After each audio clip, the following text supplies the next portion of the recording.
ہمارا عقیدہ ہے کہ نبی کریم صلی اللہ علیہ وسلم مدینہ منورہ میں ہے، اللہ ہر جگہ پر ہے، اور بعضوں کا عقیدہ نہیں، اللہ کے نبی ہر جگہ پر ہے۔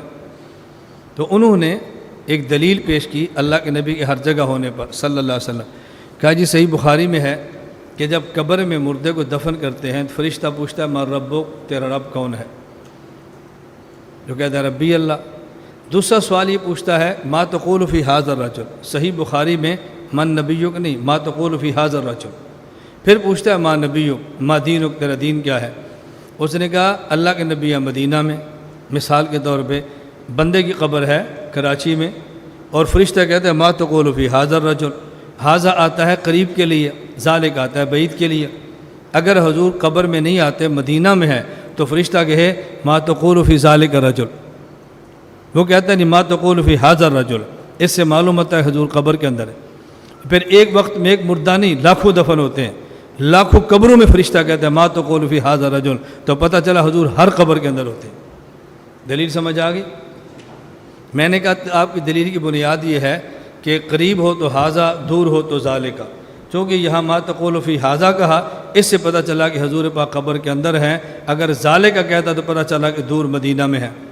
میں نے کہا قرآن کریم میں ہے ابراہیم علیہ السلام نے جب مشرکین کی تردید کی، جو ستارے چاند اور سورج کو پوجتے تھے، فلما جن علیہ اللیل رأى کوکبا قال ھذا ربی، یہ رب ہے میرا۔ ابراہیم علیہ السلام جس طرز میں بات کریں وہ طرز سمجھو، پھر اشکال پیدا نہیں ہوگا۔ فرمایا یہ رب ہے، یہ میرا رب ہے۔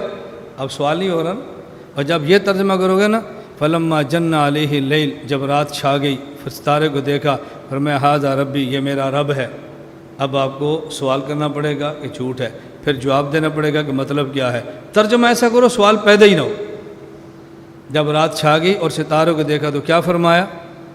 ترجمہ کرو، کیا فرمایا؟ یہ رب ہے۔ اب سوال ہوگا، میں اس لیے آپ سے کہتا ہوں کہ ترجمہ کرنا سیکھو، سوالات ختم ہو جائیں گے۔ اب ترجمہ ایسا کہ جب سوالات پیدا ہو جاتے ہیں، پھر میں ایک جملہ کہتا ہوں تو پھر آپ نے کہنا اپنی تعریفیں کرتے ہیں۔ میں کہتا ہوں میں آپ کا خطیب نہیں، میں آپ کا وکیل ہوں۔ خطیب ایسی باتیں کر جب اعتراضات ہوتے ہیں، وکیل سوچ کے دلیل دیتا ہے کہ اس پر اعتراض نہ ہو۔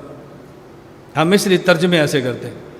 میں نے کہا آپ کی دلیل کی بنیاد کیا دی؟ ھذا دور، قریب کے لیے، اور ذالک کا ابراہیم علیہ السلام فرماتے ہیں ھذا ربی، تو ستارہ دور تھا یا قریب؟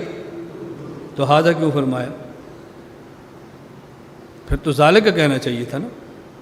تو وہ بھی تو دور والے کو ھذا کہہ رہے ہیں۔ اگر فرشتے نے ما تقول فی ھذا کہہ دیا تو اعتراض کیسے ہوا؟ اچھا مولانا صاحب پھر ضابطہ غلط ہے، قریب والے کو ھذا، دور والے کو ذالک کا۔ میں نے کہا ضابطہ تو یہی ہے، تو پھر قرآن غلط ہے۔ ہم نے کہا قرآن بھی یہی ہے۔ اب ان دو کو جمع کرنا آپ کے بس میں نہیں ہے۔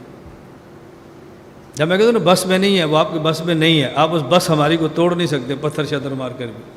اب ان دونوں کو جمع کرنا آپ کے بس میں نہیں ہے، اب جمع کرنا سیکھو۔ میں نے کہا قبلہ اس ضابطے کے اندر ایک اور ضابطہ ہے، وہ تمہارے علم میں نہیں۔ کہا جی وہ کیا؟ میں نے کہا ھذا آتا ہے قریب کے لیے، ذالک آتا ہے بعید کے لیے۔ توجہ رکھنا، ھذا آتا ہے قریب کے لیے، ذالک آتا ہے بعید کے لیے۔ لیکن جب دیکھنے والا رائی اور جس کو دیکھا مرئی، اس کے درمیان سے حجاب ختم ہو جائیں تو پھر جس طرح ذالک کہہ سکتے ہیں، اسی طرح ھذا کہہ سکتے ہیں۔ ابراہیم رائی دیکھنے والے، ستارہ مرئی جس کو دیکھا، درمیان میں حجاب نہیں تھے، تو ذالک کے بجائے ھذا فرمایا۔ یہاں قبر میں ہے فرشتہ، اللہ کے نبی مدینہ میں ہے۔